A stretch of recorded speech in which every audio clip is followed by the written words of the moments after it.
Hi guys, so ihahatid ko nga si Ann for today's video. Hatid ko siya sa Cubao Terminal. Tara guys, samahan niyo ako.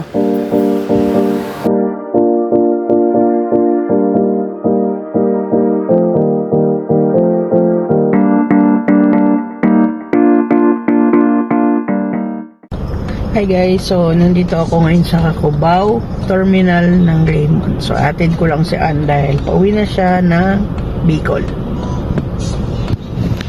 Ayan, dyan na tayo.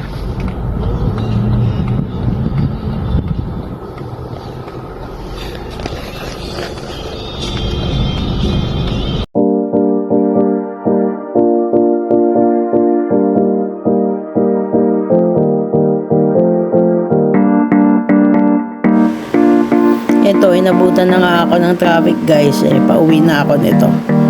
Pero okay lang dahil moving pa rin naman kahit may konting traffic. Salamat sa pagsama guys. Thank you so much. Bye bye.